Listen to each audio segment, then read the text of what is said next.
Comme je vous ai dit lors de la vidéo précédente, les êtres humains, par ignorance, aiment beaucoup trop programmer les choses, planifier les choses. Un exemple, par exemple, vous faites un crédit sur 10 ans. Vous dites que oui, je vais payer ce crédit au bout de 10 ans. Et que tout va bien, j'ai mon travail, ça se passe bien. Donc, j'arriverai à payer sans problème. Donc là, vous croyez que vous avez la capacité de pouvoir programmer les choses, de pouvoir contrôler la vie, de maîtriser la vie. Vous vous dites ça, mais vous ne savez pas. Peut-être que dans 2 ans, votre entreprise dans laquelle vous travaillez peut-être va fermer ses portes. Peut-être que dans 1 an, dans 3 ans, dans 4 ans, vous allez perdre votre travail. Et ça, vous n'avez pas prévu, vous n'avez pas pensé à ça. Ce sont des choses qui peuvent arriver. C'est un exemple pour vous dire que nous, les humains, nous avons un défaut de toujours vouloir planifier les choses. De dire, à telle date, je vais faire ceci. Demain ou après-demain, j'ai rendez-vous à telle heure. De programmer les choses dans le futur. Un futur qu'on ne connaît pas. Car je le dis encore, qui est-ce qui connaît le jour de sa mort?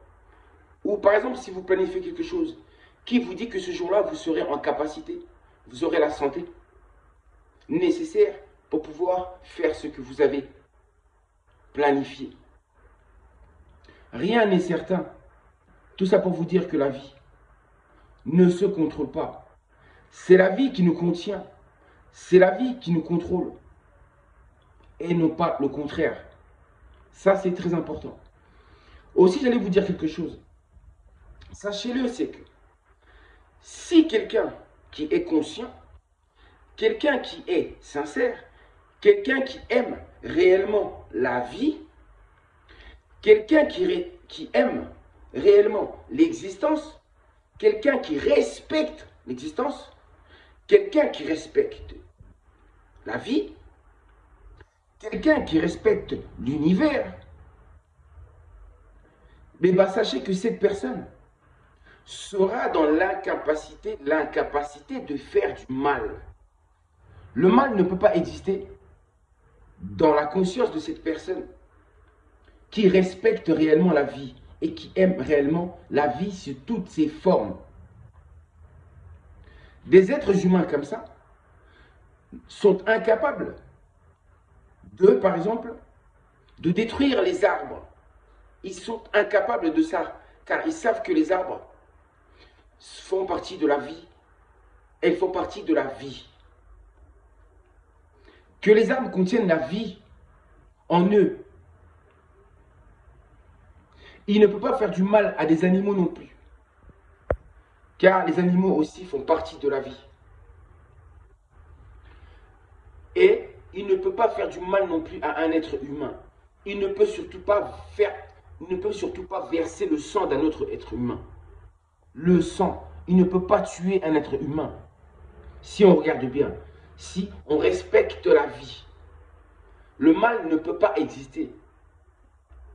Vous allez avoir en vous forcément de la compassion pour cette forme de vie. Et de ce fait, vous allez avoir du respect pour toutes ces formes de vie. Pour toute race, pour tout peuple, pour toute créature. Et ce respect vous empêchera forcément de faire du mal à tous ceux que je viens de vous citer. À toutes ces créatures qui font partie de la vie. Vous comprenez ce que je veux dire? Et donc, pour moi, c'est ça vraiment la véritable religion. C'est ça la véritable religion, vraiment, véritable. C'est-à-dire qu'on n'a même pas besoin de livres. On n'a pas besoin d'écrits. On n'a pas besoin de Coran, de Torah, de Bible. On n'a pas besoin de ça. Ça, nous le savons déjà. C'est logique ce que je vous dis là. Je vous dis que quelqu'un qui respecte la vie en général, ne peut pas faire du mal. Toute forme de mal. Allant contre toutes ces formes de vie. On ne peut pas faire du mal. On ne peut pas. Ça veut dire que tous les gens là, qui commettent des abominations que je viens de citer, ces gens qui, par exemple, qui créent des aliments qui sont chimiques, contre nature, qui créent des médicaments qui sont pas naturels, mais contre nature, tous ces gens qui projettent de faire, par exemple, des robots qui sont contre nature, tous ces gens, par exemple, qui créent des choses qui sont contre nature, c'est-à-dire qui vont contre la vie, tous ces gens qui tuent à travers les guerres, tous ces gens qui sèment la désolation dans les quatre coins du monde, tous ces gens-là sont contre la vie. Et aller contre la vie, en réalité, c'est aller contre celui que vous appelez Dieu. Ce que les religieux appellent Dieu, c'est la vie. Vous allez contre Dieu, vous allez contre la vie, vous allez contre l'univers. Vous comprenez ou pas? Parce que vous faites du mal à la vie. Vous comprenez un peu? Tous ceux qui détruisent cette nature, parce que la vie, c'est aussi la nature. C'est aussi Dieu. Donc, tous ces gens qui s'attaquent à la nature, ils s'attaquent à la vie. Ils s'attaquent à Dieu, selon vous les religieux. Et forcément tout ça, pour ça, il y aura des conséquences. Il y a des conséquences, forcément.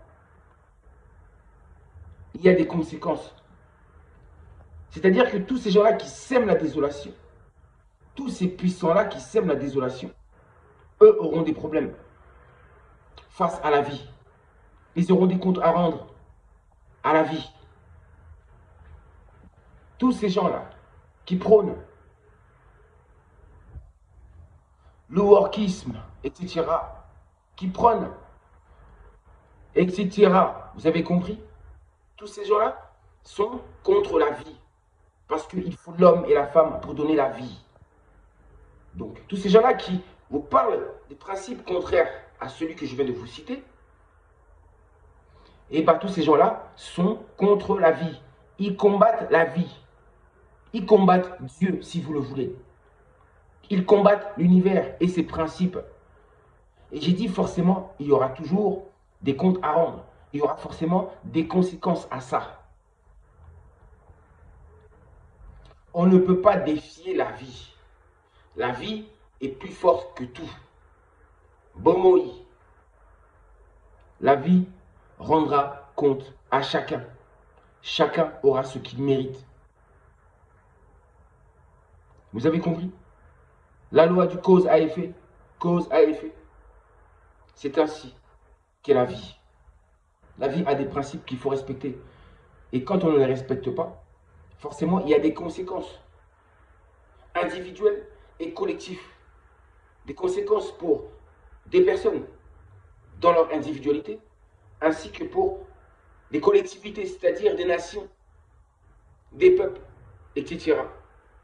Tous auront toujours des comptes à rendre face à la vie. Je vous dis à très bientôt.